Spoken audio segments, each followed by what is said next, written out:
I'm Jen Taylor Skinner, and this is the Electorette.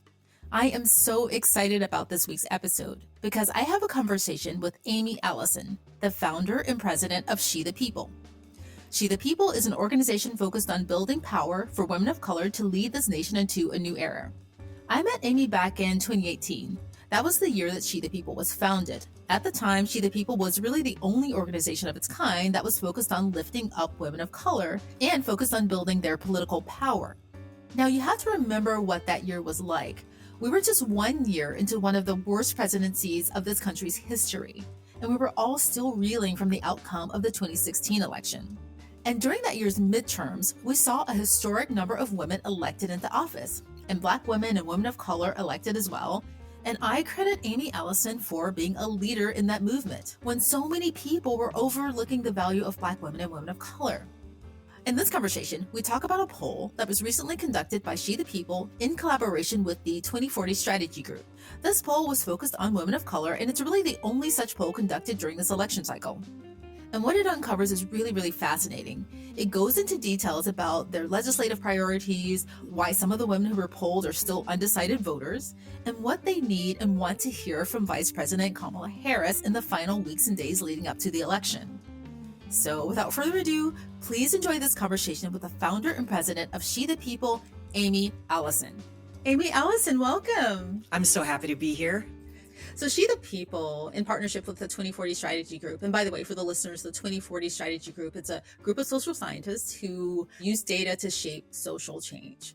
So together, you conducted a poll that was focused on women of color. And I think that that's the only such poll that's been conducted this election cycle. That's right. Yeah, and the conclusion was that Harris should actually lean into her identity to increase support among women of color. Yeah. And, first of all, I want to start by parsing what's meant by women of color in this context, right? Because a lot of people lump Black women into the group of, that phrasing women of color. And some people say, no, don't do that because their experiences are so different. What did that group, women of color, in this context, how was it made up? First of all, I want to say I was an early guest on the Electorette, and I'm back. And when we started, women of color were not measured or polled significantly. Okay. And that goes for kind of across the board. We weren't exit polled. We weren't highlighted in the newspapers. All the big polls that you read, everything from the New York Times, CBS, MSNBC, all of them. Okay. Yeah. Reuters, and they undersample women of color. Yes. Black women, this is really in 2020, a lot thanks to your work and others, made Black women as an electoral force visible. And polling and data is the lifeblood of political power. So if you're not being measured at all, it's like you don't exist. You're floating out there. People take you for granted. They don't understand you. They miss the mark. All right. So 2024 has brought with me kind of a history of going to these big polling firms and saying, I want to work with you specifically on women of color, and them saying, we can't get the data. Yeah, we have some in the subtabs, but we don't have, or it's not very important. And then when She the People hired political data scientists, as we did last summer, and we said, help us tell the story of the 2020 election, those two guys said, I don't think people have given women of color proper credit for 2020. This is incredible. This is incredible data. Okay, so right, you get in the world of politics, women of color are such a critical, important group, and yet undermeasured. So as a result, what you're looking at right now for these national polls doesn't reflect women of color. It doesn't reflect people of color. People of color are undersampled, and yet it's women of color and people of color that are the core of the vote that Kamala Harris will need to secure the White House, and the Democrats will need to win both statewide elections or Senate races, as well as congressional district elections. So we have this incredible role to play right now. So She the People partnered with the 2040 Strategy Group because this group of researchers centers their understanding on Black and brown voters. And so the work that we did is really unusual. It's unusual in politics, but it's unusual this cycle.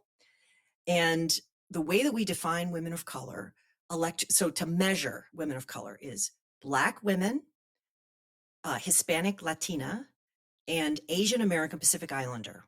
The other groups that you might think of as women of color, really, when you pull voter data and it's census data, it's not as clear how to measure these groups. And the smaller, more subgroups, I'm thinking of like, Muslim, the Arab American and others, there's still evolving science around measuring them as a distinct group. They get mixed in with white people. So Yeah. but those three groups are going to be absolutely, that I mentioned, are going to be absolutely critical in these swing states. And that's who comprises women of color.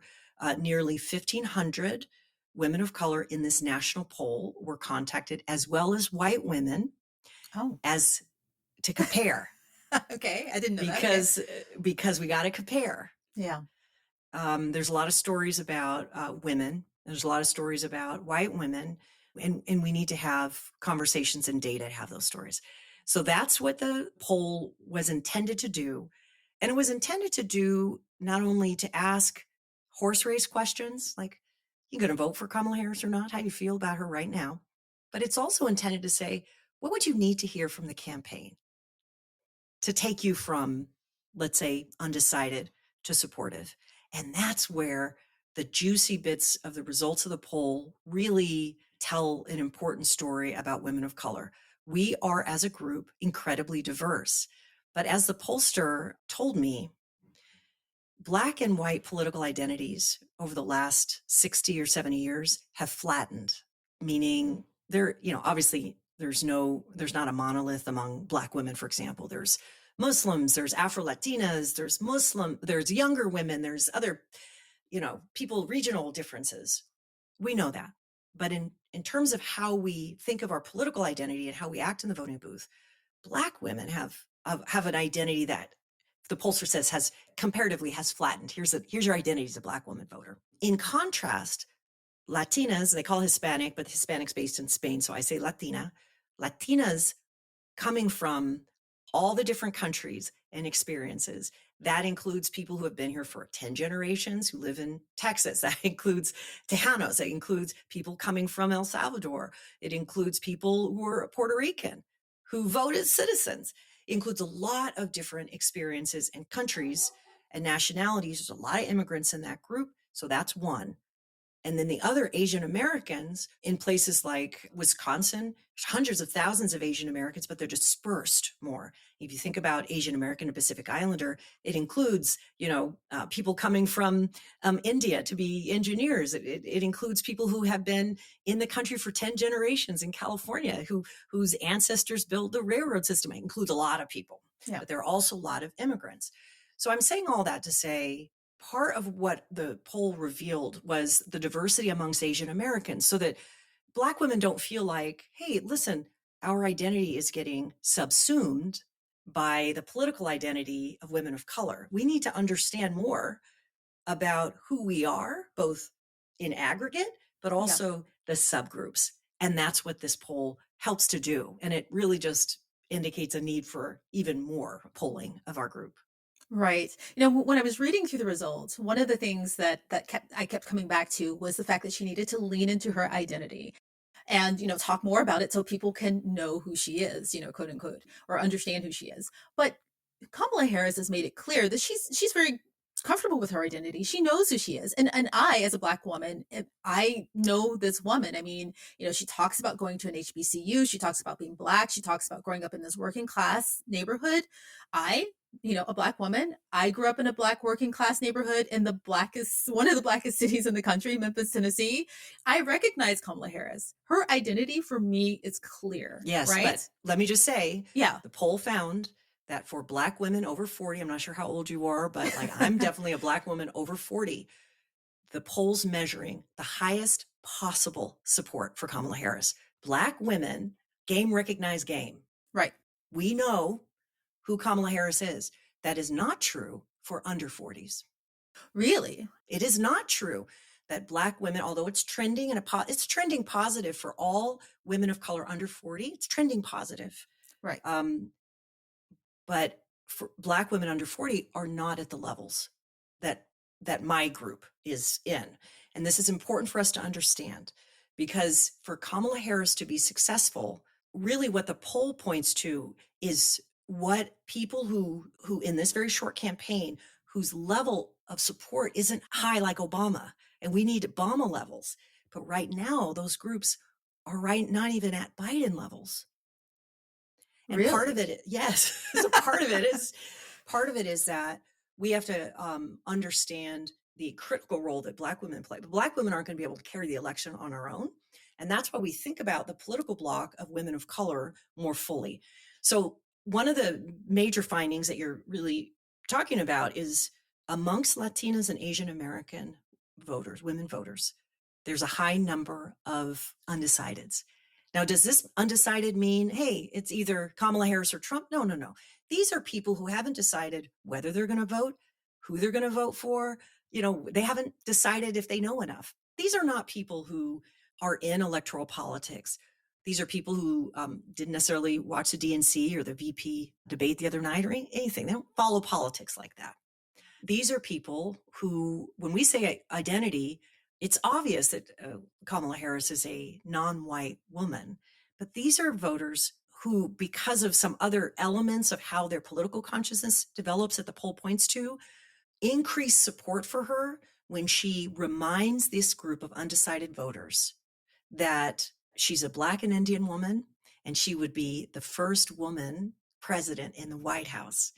And Asian American and Latinas are heavily motivated by the gender part of their identity and being reminded of that she's a child of immigrants, that she's a Black woman, and that she's a woman, and that she would make history, increases support amongst those voters 10.5%. This is significant because remember, everywhere that the election is going to be determined, these battleground states, we're going to have, like we did in 2020, razor thin margins. So if 10% equals 10,000 voters, that's significant.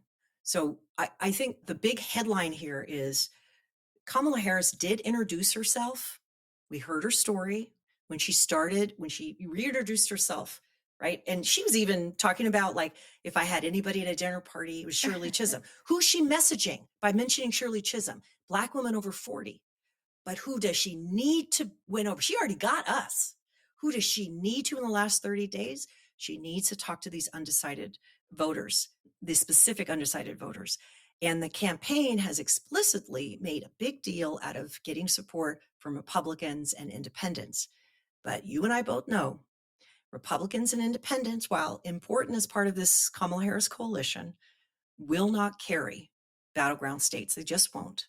We have the numbers and we're also heavily leaning Democrat. So the message here is that this group of voters are more likely to actually help carry her through the finish line. Yeah. Yeah. I want to dig into those undecided voters because that was really kind of surprising to me, right? And you know what? You've heard the messaging about undecided voters, that they're just secret conservatives who are just too embarrassed to come out as conservatives. I'm sure you've heard that, right? And I'm not sure if that's your take from talking to these women. Have you heard that? I mean, I think it's certainly with Black men, we're hearing that, but I actually think that's overblown, especially young Black men. But these other voters, like, oh, are you undecided? Even amongst the voters in our poll, sometimes they're not decided whether they're going to vote or not. Wow. I mean, the numbers were quite high, right? Especially when I looked at the numbers for the Latina women and the Asian American women. I think that there were, and you can tell me what the numbers were, but I think for like Asian American women, the support for the number of undecideds were at 23%. That's right. And 30% favored Trump. That's fairly high. That's higher than I would have expected at this juncture. Yes, but I think we need to be clear about the percentage in these groups. Remember how diverse, we just talked about it. Yeah. Recent immigrants or great grandkids of the immigrants who came to this country, and they come from very different socioeconomic backgrounds. Our home countries have different examples. So we need to understand all of that. Why is there Trump support? And I will just add, because Teresa Kumar, who does a lot of polling, in their recent poll around Latinas and Latino voters, really attributes to higher numbers of Trump supporters to anti-Blackness that exists amongst Latinos, that people want to be white, they want to be associated with whiteness, and this is something that we have to be clear-eyed about. Anti-Blackness and anti-indigeneity around the development of political consciousness. But let me just say something, because we could focus on the Trump voters, or we could just say, listen, Yeah. that's them. We still have the numbers to deliver the White House with Kamala Harris. But listen, the poll uncovered something that I didn't get a chance to talk a lot about over this last week of results, but it's something that comes from political science called linked fate. Have you heard of this? Yes, but please tell me what you think in this context. It comes from Black political science, and it basically asks people polled, is what's good for you in that identity group, in our case, our pool, is what's good for you as a woman good for all women? And if you strongly agree, or you agree with that statement, you have a higher degree of linked fate. And the reason I'm mentioning that is that when we try to put our finger on why women of color as a political group is meaningful right now, not in the subgroups, but as a group, women of color have a high degree of linked fate, including Asian American, Latinas, and Black women, and significantly higher than white women. When we take a political science measure in polling and we say, do you actually believe that, and have a, kind of that everyone can benefit? Black people have it really high. And I don't even have to tell you about this, because Yeah. we're raised to have even Black Republicans have the high degree of linked fate. We believe what's good for one person is good for everyone. Okay. So, and what we're trying to do now is apply that to other groups. So for women of color, it's revealing. So what it says to us, even amongst the group that has a high number of undecideds, is that Kamala Harris can go in with messaging and give these group an opportunity for solidarity. Yeah. And they will take that. So like an opportunity for solidarity raises their support 10%. They don't have to be the same group, because they have higher degree of linked fate, which is a foundation for political consciousness. For me, I'm fascinated by this, because I think as we go forward, Black women, we need to have our due. We have been leading the fight for representation, the fight for justice in the movements, and we've been doing it for 400 years in this country. And as other groups who have, at some degree, have led movements, been part of movements, as we become a really, truly multicultural community and nation, we're going to find that groups like women of color, if we identify this linked fate, we can actually strengthen our political power in that way. And let me also say that the poll identified, it's not just identity, but it's specific issues that increase Kamala Harris's support. Abortion increases support amongst undecideds by double digits. So she should go back to those undecided voters and say the thing that she's been saying, but specifically for Asian American Latinas and Latinas and young women, that I will protect abortion rights and reproductive rights and healthcare for women. And that is a cornerstone of what I will be doing. And this is something that's about all women and increased support. So those are some of the things that we found. Right. I mean, perhaps this is another way to say linked fate, but one of the things that I was hoping to see happen when Kamala Harris stepped onto the national stage, first as senator, and then as vice president, we were all so excited to see her, step up as vice president. I hoped to see, even though Kamala Harris talks about her background as a Black woman, she's still South Asian, she's biracial, she's still the daughter of immigrants. I hope to see an increase in a sense of allyship amongst women of color. And so I expected these numbers to be better at this juncture. And that's all I'll say. But Wait, let me just say, okay. let me just say, if we had 6 more months,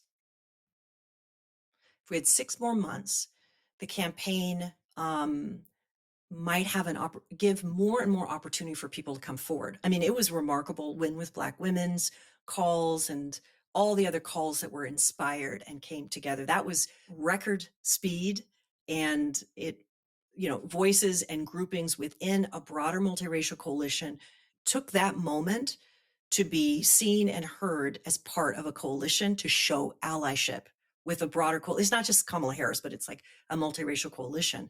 First time I saw white guys or white women do this in a significant way. We also had like South Asian and every other subgrouping, okay, that we could think of. So I think there would probably be more opportunity for that if there was more time. But you're calling attention to something that we have to focus on. We have got to develop the capacity, the words, the example, the leadership around multiracial allyship, solidarity, bridge building that translates to political power. Kamala Harris has done, and I think we all are going to look at how she has actually changed the face. We as Black women, me as, half my family's white. So it's like Blackness is expansive because, and for our history and for all the things that we've gone through, so that someone like me is a proud Black woman. And she helps many, many people who don't understand that to get that. The other part of it is she also talks in such reverent tones about her mother, the lessons of her mother, who her mother was to her. And that's helping the country understand that. But there's so much more work to do. To your point, there's a lot more work to do. Yeah. I think that goes back to the demographics and the age because, when I was growing up, probably similarly to you, it didn't matter if half your family was white, right? If the other half was Black, you're Black, right? And I think that is the world that Kamala Harris obviously came up in. Perhaps that's what's happening with some of the younger voters who are Black.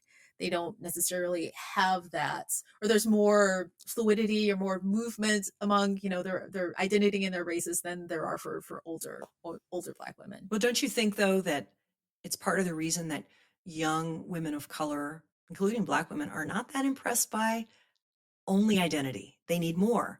They need conversations about, like, this is generations who were kids when Barack Obama was president.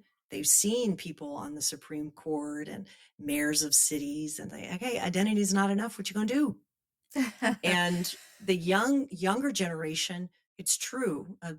Their majority, especially the under 25s, majority of that generation are people of color, mixed race. I watch a lot of TikTok, and I see how, like, someone with my background and the way that they talk about identity, they're so free, they're so powerful, and I'm like, yes, that's what we want.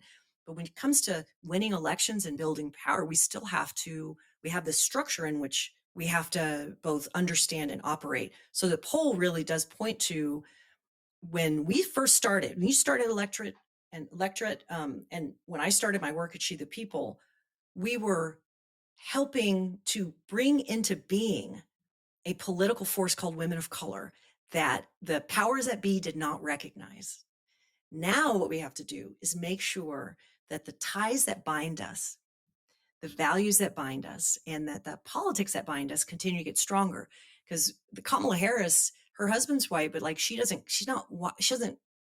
comes from an all person of color background. Right. And it's giving more and more people, even if they don't share her specific background, ability to connect with her story, but also connect with other people that have a different story. And that is the basis under which political action can exist.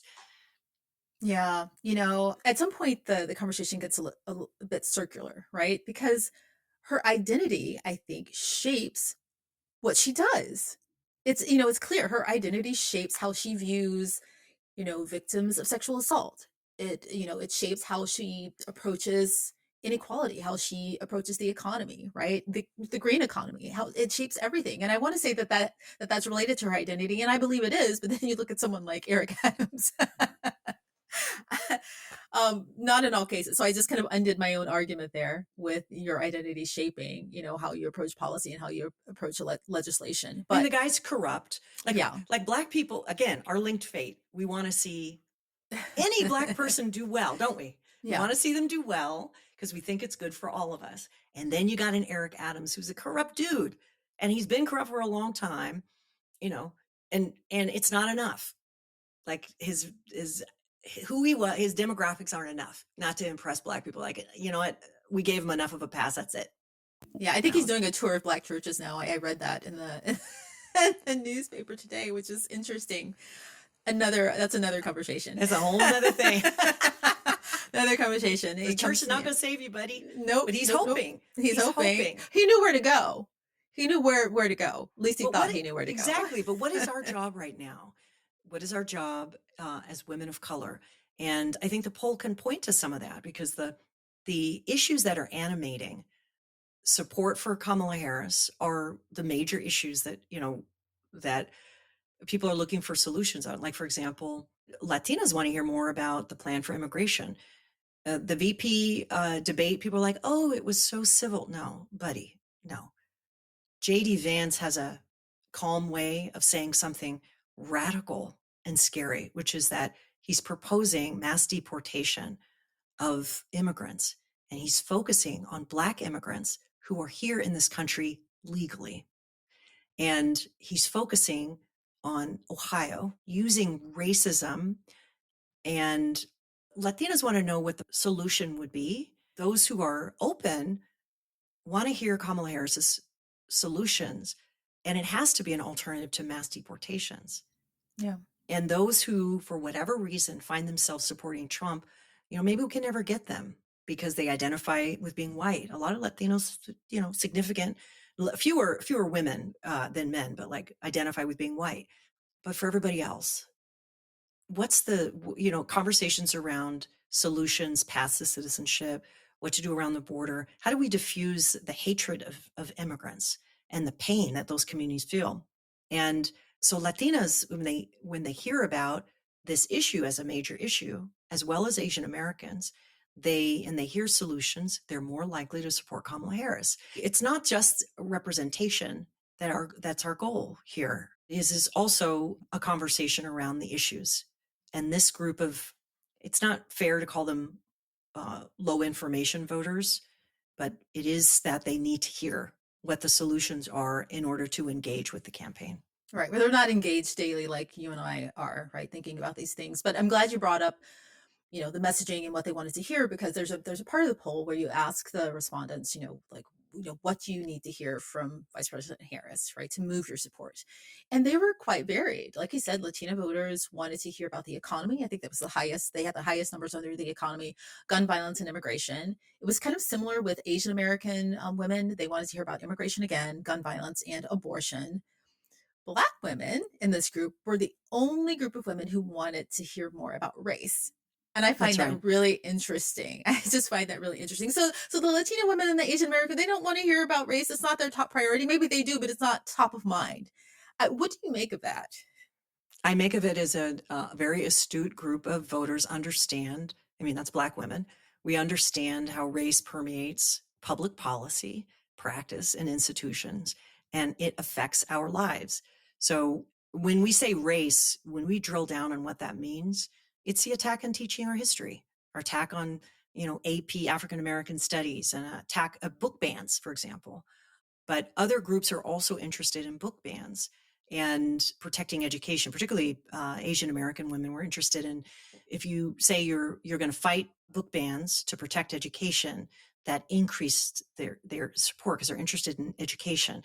But for Black women, it really does show an awareness of the role that race has had, as well as gender, on ourselves and our family and community's fates.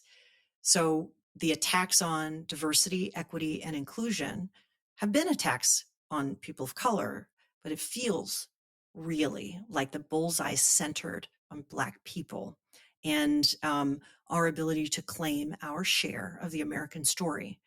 So people want to hear more of that.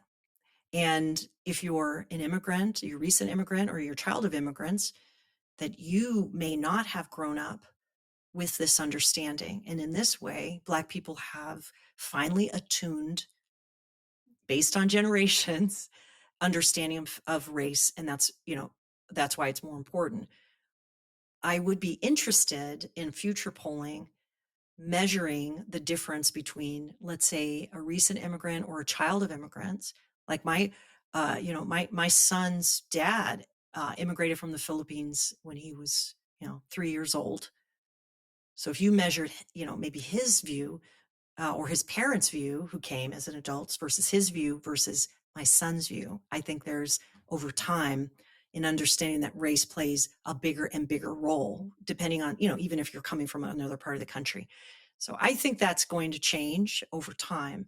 But the fact of the matter is that Black women know how important it is to talk about race and civil rights. By the way, Um, 2040 Strategy Group does a lot of work with Black men, and in kind of an opinion poll that they did, they found that younger Black men who had been kind of falsely reported as being Trump supporters, not really, were very moved by talk of protecting civil rights, talk about race, talk about protecting, teaching our history.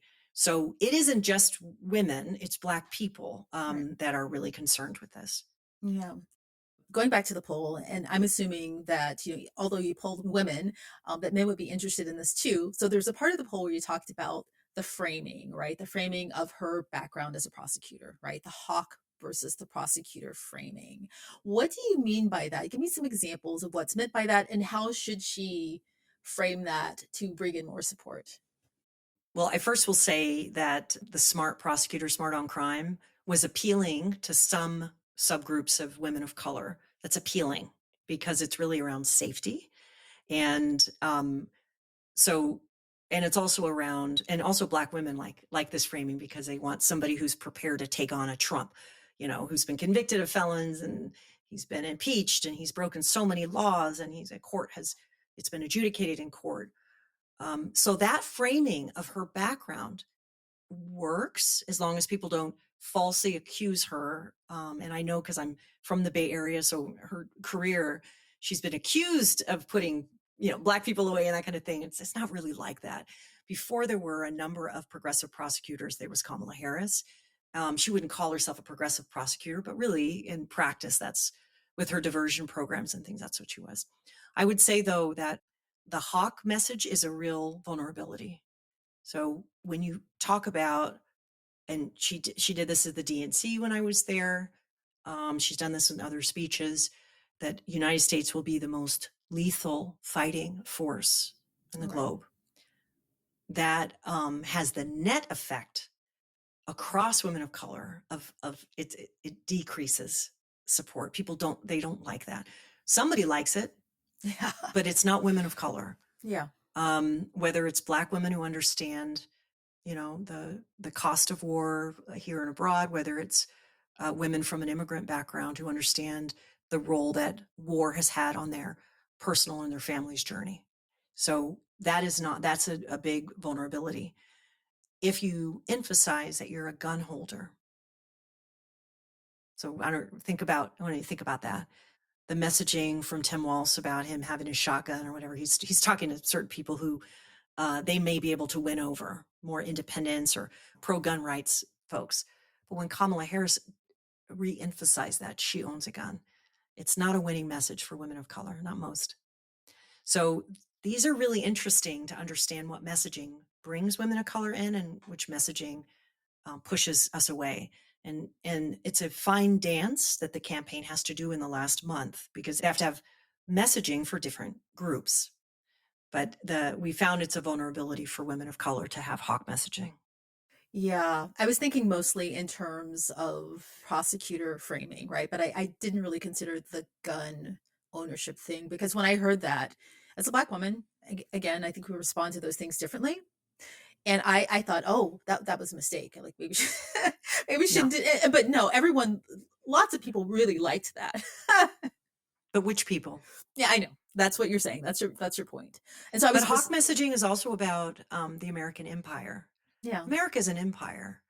American Samoa and Guam and Puerto Rico and our bases in Germany and the Philippines. I mean, America's an empire in a way that most Americans don't think about or talk about, and it doesn't factor into how they're going to act in the voting booth.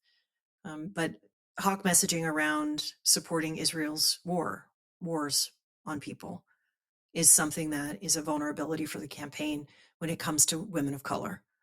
So that's something that the poll found as well. yeah, yeah. I want to say, to go back to the beginning, that I appreciate She the People. We were a few of the first people on the scene talking to women mostly, and especially women of color. And I was at She the People's. I think it was your first conference, right, in California. In And I just 2018, yeah, in San 2018. Francisco. And I just want to tell you just how much that meant to me as a Black woman to be surrounded by women of color, because I had not experienced that in my life in this context, in the context of politics. So you've done so much for us. And I just want to acknowledge that and thank you. I mean, the feeling was just so, I still remember that. I still think about it. Across the left, right? Everyone was represented. Barbara Lee was there, Maxine Ward, like everyone, we were all there. And look where we are. It's amazing, isn't it? Yeah. And back then it was like, remember Trump was in office. Yeah. We were about to head into midterm elections.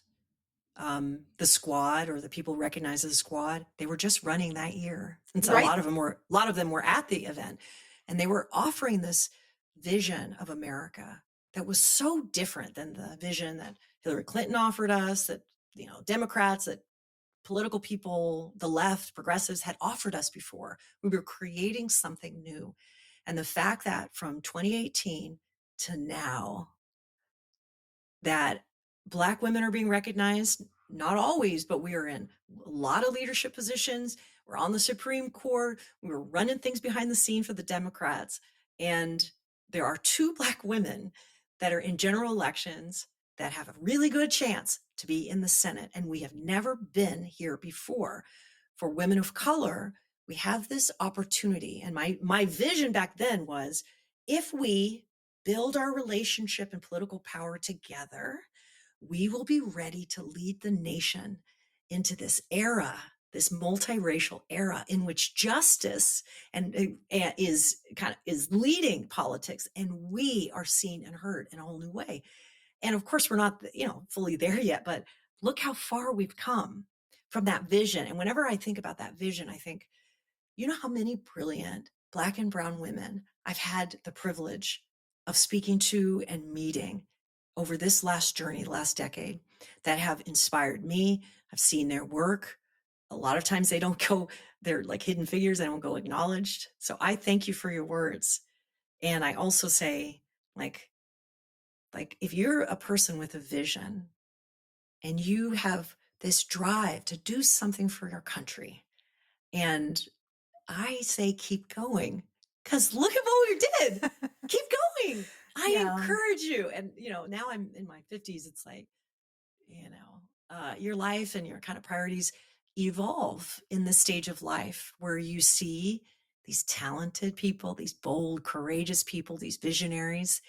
And, a lot of times if I'm in a position to uplift them, like people did me, I do that because you just never know which vision is going to take hold. And, when the timing is right, when the vision is right, when you work hard enough. But there was a lot of years of just lone voice in the wilderness. I know, Jen, Yeah. Yeah. So we're at this place of great possibility.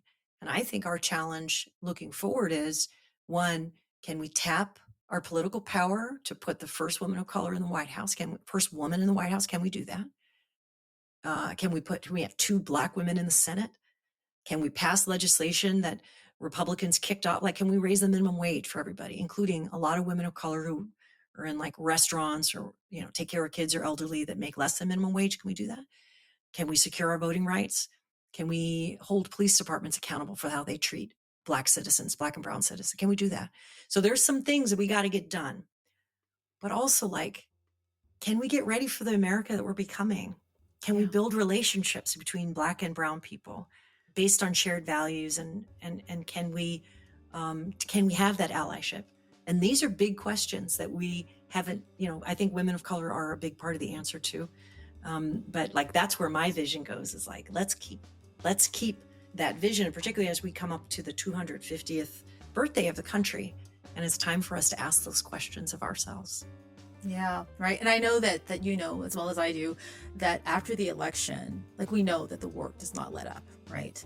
Regardless of which way the election goes, right? There's more and more hard work that's going to pile up, whether it's helping her be a success, right? Or fighting again, right? So I just want to thank you for your work again. I want to thank you for this poll, to have these conversations that I don't think are happening in other political spaces right now. So I appreciate that. So thank you so much. Thank you, Aimee Allison, for joining me again. I hope to talk to you again. And just thank you. Thank you.